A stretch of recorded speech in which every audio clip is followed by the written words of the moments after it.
Hi there Poké fans, I am your humble host Joseph Fan and you're watching Pokemon Gym Challenges. Today we start on this new gym over here. And this is going to be the water gym. Now we just have to figure out how to go about it. I assume I should have pressed that button at the back over there.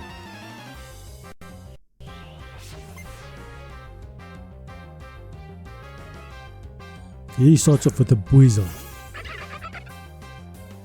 My team is not super well equipped to deal with water types, but it's not badly equipped either.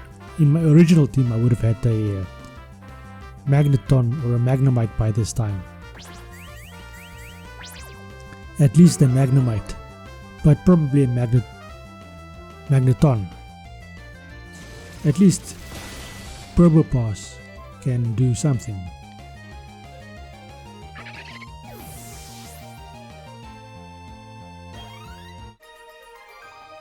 We've defeated this kid over here.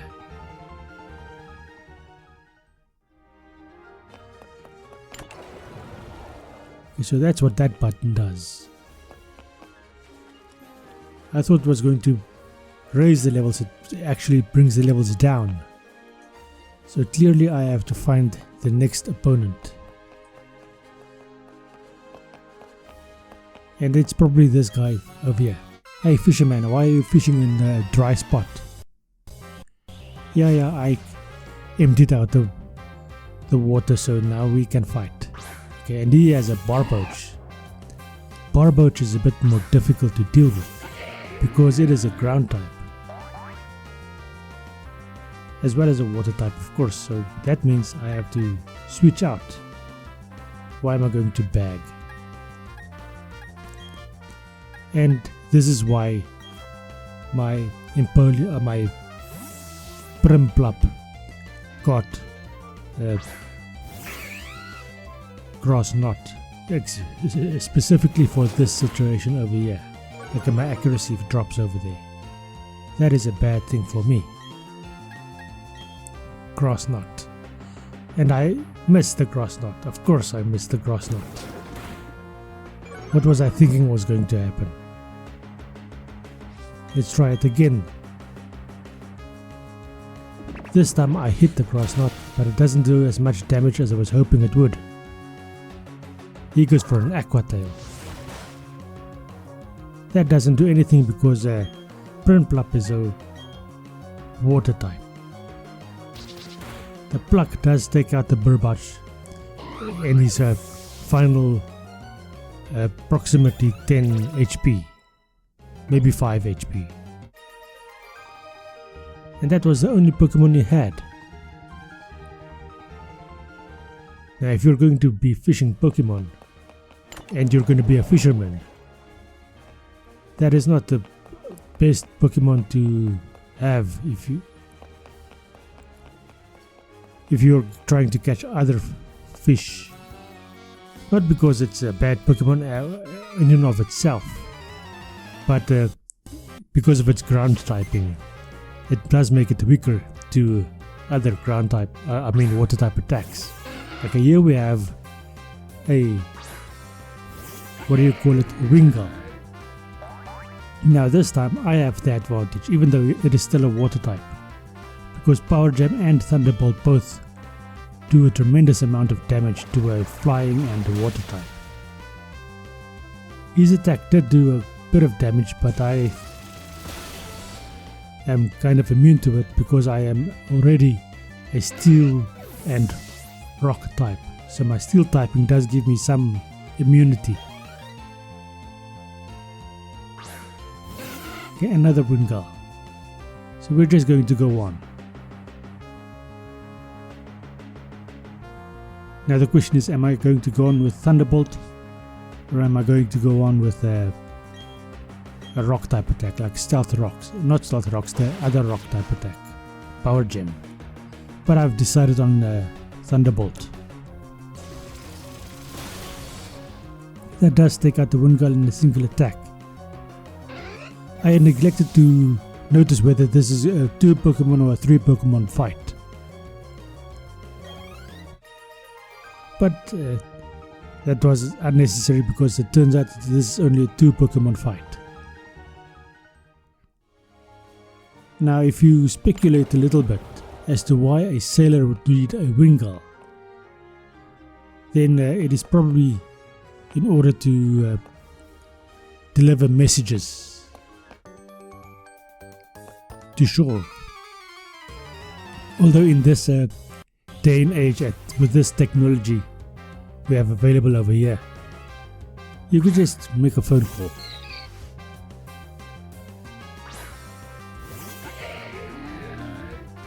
Okay, so that is a normal and water type. So power gems should work because of the normal typing. Well, even if it wasn't super effective, it is still powerful enough to take out a baby Pokemon. Okay, now next is Marill. And Marill, on the other hand, is a fairy and a water type. And the Thunderbolt does take him out in a single attack.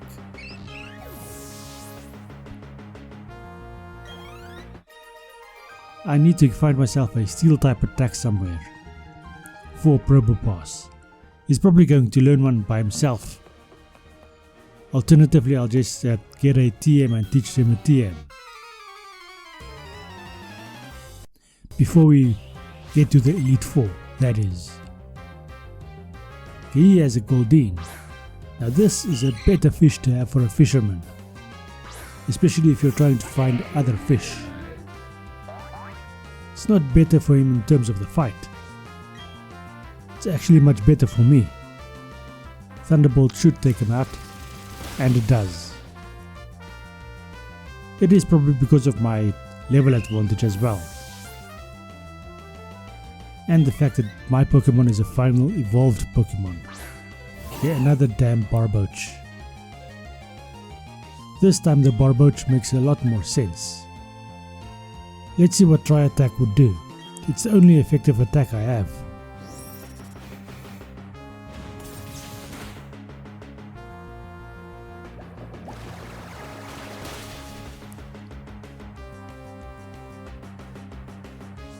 Okay. Another Tri-Attack. Tri-Attack almost did take him out. So next up is the infamous Gyarados. We do have an advantage against Gyarados, even though he does intimidate. Thunderbolt is not a physical attack, so the Intimidate hardly does anything to us. And Gyarados is a flying and a water type attack. Oh, he goes for Substitute. The clever bastard. That is about the best strategy you can come up with. Okay, the Substitute fades immediately. Of course, he is now going to... Okay, he goes for Scald. That is a very good attack. And it can inflict a burn. And it does inflict a burn. But once again, the burn only affects physical attacks. And Gyarados goes down. Probopass grows to level 30 as well as Matang.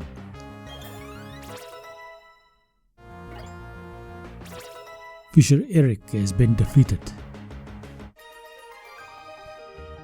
Now I have to make some healing plans. Let's see if I got any good healing items. Okay, this is the wrong pocket. Okay, there's a burn heal over there. And there's a couple of super potions. Let's just use one for now. There's a full heal at the bottom as well. Oh, okay, so I used both super potions. Don't think it was really necessary. Okay, so I have Aerial Ace and Dig. There's a Giga Impact. Flamethrower. But Flamethrower is for a different Pokemon. There's a Drain Punch and a Steel Wing. But I don't want Scizor to have Steel Wing because he's going to get Bullet Punch or Iron Head, one of those attacks. Okay, I can't actually... I can. But this is probably a bad idea. Yes, it is a bad idea. Like so. Luckily they put those two right next to one another. Okay, and this is how you get to the next location. It's quite a maze that you have to go through.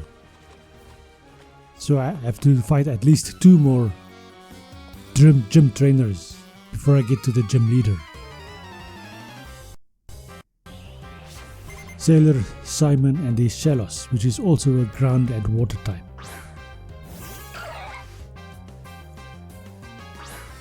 Now I've never used the blue Shellos because the pink one is so early available.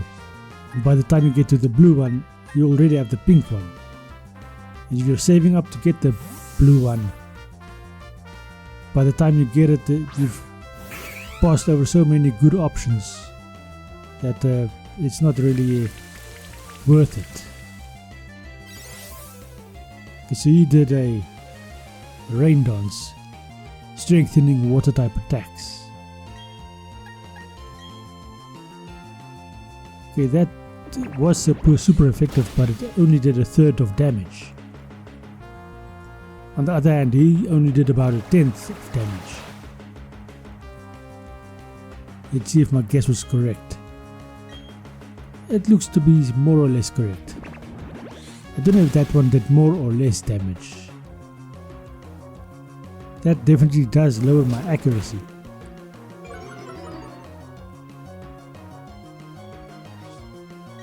But I still hit and I get the Shellos, so it was 1/3 damage. Each 3 of those hits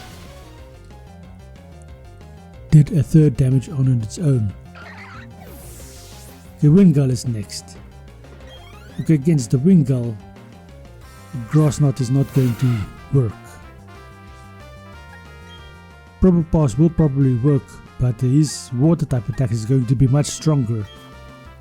So I'm a little bit worried about my rock typing over here.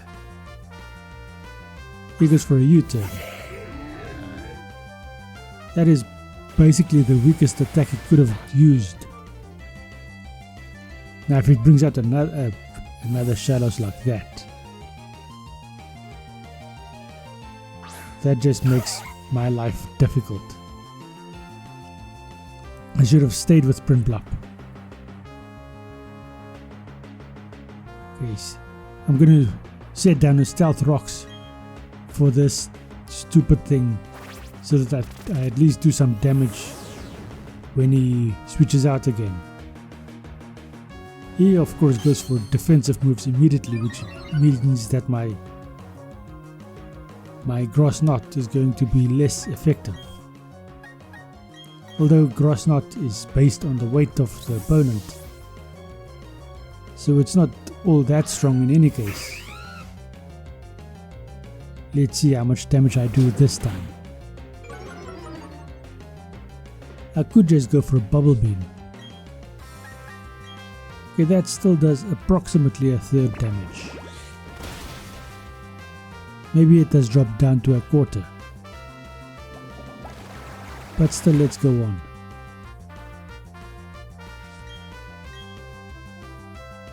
Okay, now he's back in the yellow. He goes for another Water Pulse. I go for another Grass Knot. And I take out the Shellos. Now I seriously need some additional healing for my Prinplup. The Stealth Rocks does damage the Wingull quite a bit. Let's go for a Pluck. Or let's just switch out Pokemon like I was intending to do anyway. Limit the damage my Pokemon receive. He goes for a Water Pulse. That does about 12 damage. If I do the rapid calculation. The Thunderbolt should take out the Wingull.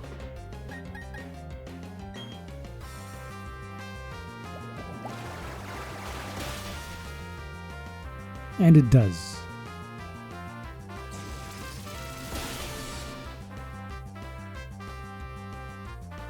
This fight is over. It's a pity I didn't do my strategy from the start of laying down stealth rocks.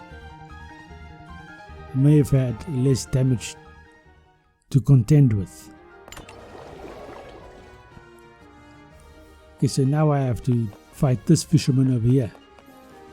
And I don't really have a way. Oh, I don't have to fight this fisherman over here. Okay, that was a mistake.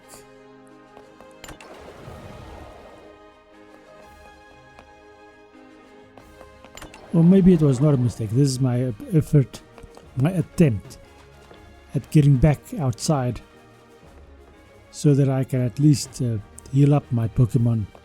Maybe if I have the time. Oh, come on. What the heck? Oh, so I have to go all the way around like that. Maybe I can then buy some items while I'm outside. Whether I did, I don't know. But now we're back over here. Let's drain this pond over here. Make our way back out.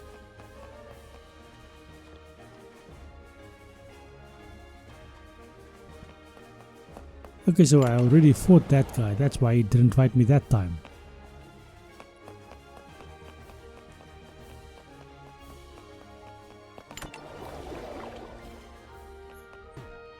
And I could have, no, I couldn't have just done that because I needed that to be drained a bit.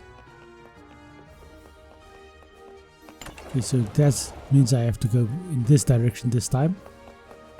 Drain it some more. And then I can go on in this direction over here.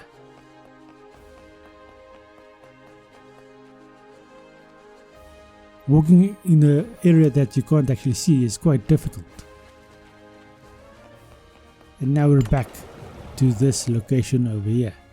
Come on, why am I not being able to cross? And we have reached whatever this guy's name is. Wake or something. Crasher Wake is his name. I only ever remember the Wake, not the Crasher part. Let's see if I can actually do anything to him. But granted, I do now have a fully healed team. The Probopass is out first. And it's the best Pokemon that can be out first against the intimidating Gyarados. Now he needs a very powerful water-based attack to do anything to me. He goes for Brine, which hardly does anything, even though it is super effective. My Thunderbolt, on the other hand, takes him out in a single attack.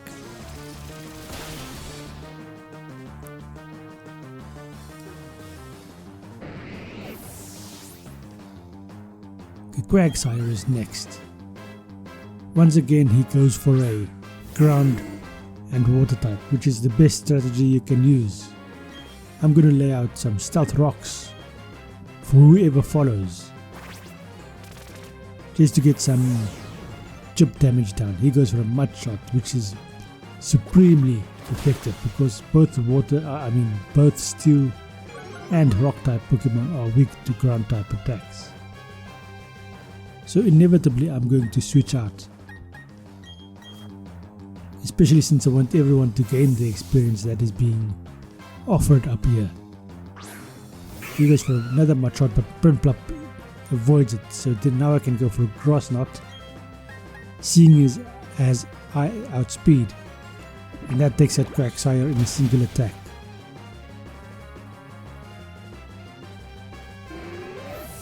And Prinplup grows to level 30. Now only Scissor needs to level up to level 30. Should I learn Discharge? Okay.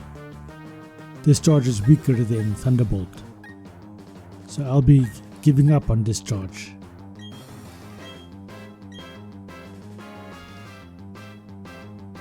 Yeah, I thank you that you thought that me not learning Discharge was a good move. Okay, Floatzel is a bit of a bastard because of his biting moves. Let's see if Grossnot at least does sufficient damage. Well, it doesn't do sufficient damage, but does quite a significant bit of damage. Of course he has a Citrus Berry. But Grossnot did sufficient that if I survive this next attack and don't flinch, he's going to be dead. And both of those things happen.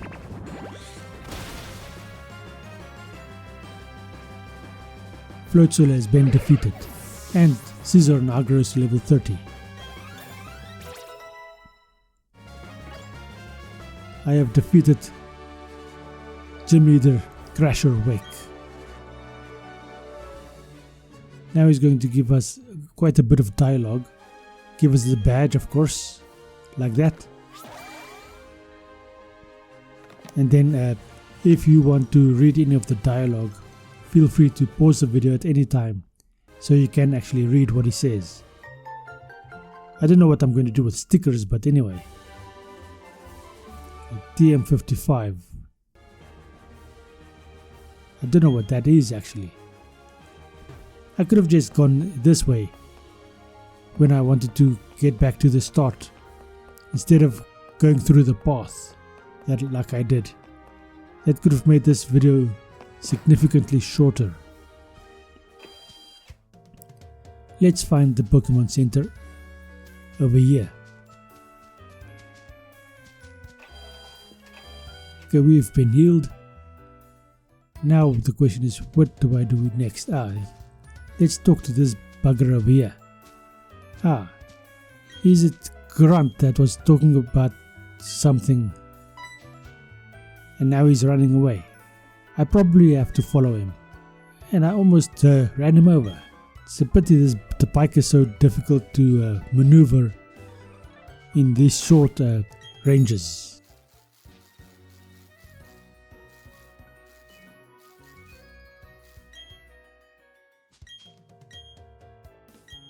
Anyway, this is going to be the end of this episode. Thank you for watching. I hope you enjoy this episode and I hope you enjoy the rest of your day. Thank you for watching and goodbye.